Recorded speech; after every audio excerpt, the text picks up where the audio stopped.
இந்த தீபாவளிக்கு தமிழ் சினிமாவிலேருந்து 3 திரைப்படங்கள் வந்து வெளியாயிருந்தது. ஒன்று பிரதீப் ரங்கநாதோட டியூக் திரைப்படம், இரண்டாவது வந்து நம்ம துருவிக்ரமோட பைசன், மூணாவது வந்து டீசல் திரைப்படம். இந்த 3 திரைப்படங்களில் எந்த திரைப்படத்தை நீங்கள் வெற்றி திரைப்படமாக கருத்துருவீங்க அப்படிங்கிறத கமெண்ட்ஸில் வந்து தெரியப்படுத்திடுங்க. ஸோ என்னோட பாயிண்ட் ஆஃப் வியூவில் நான் டியூக் திரைப்படம் தான் சொல்லுவேன். எனக்கு கதை ரீதியாகவும் சரி கலெக்ஷன் ரீதியாகவும் சரி செம்மையான சம்பவம் வந்து பண்ணியிருக்கேன். 5 நாட்களில் 95 கோடி இந்த ஒரு திரைப்படம் வந்து கலெக்ஷன் பண்ணியிருக்கு. இது பிரதீப் ரங்கனோட கெரியரில் ஒரு மிகப்பெரிய வெற்றின்னு தான் சொல்லணும். ஏன்னா ஒரு 5 நாட்களில் 100 கோடி கிட்டக்க எடுக்கக்கூடிய ஒரு பொட்டன்ஷியல் இருக்கக்கூடிய ஒரு ஆக்டரை வந்து இப்போ வந்து உருவெடுத்துட்டு வந்துட்டாரு அப்படி தான் சொல்லணும். அதே மாதிரி இந்த ஒரு திரைப்படத்திற்கு டிராகன் அதே மாதிரி லவ் டுடே கிடைச்ச ஒரு நல்ல ரெஸ்பான்ஸ் வந்து கிடைக்கல.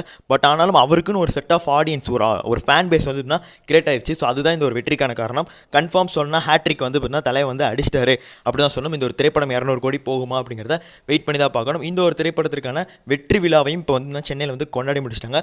ஒரு மிகப்பெரிய வெற்றி அப்படி தான் வந்து சொல்லணும் இந்த ஒரு திரைப்படத்தின் மூலியமாக. இந்த திரைப்படத்துடன் வெளியான பைசன் அதே மாதிரிக்கு டீசல் இந்த 2 திரைப்படங்களுமே அந்த அளவுக்கு ஒரு பெரிய கலெக்ஷன் பண்ணல. பைசன் திரைப்படம் 30 கோடி கிட்டக்க தான் வந்து கலெக்ஷன் பண்ணியிருக்கு. அதே மாதிரி டீசல் திரைப்படம் 5 கோடியை கூட இன்னும் வந்து தான் கலெக்ஷன் வந்து தாண்டலை. ஸோ இதுதான் பிரதீப் ரங்கநாதோடைய மார்க்கெட்டை வந்து நமக்கு வந்து எடுத்துக்காட்டுது. ஸோ நீங்கள் இதை பற்றி என்ன நினைக்கிறத கமெண்ட்ஸில் தெரியப்படுத்துங்க. நன்றி, வணக்கம்.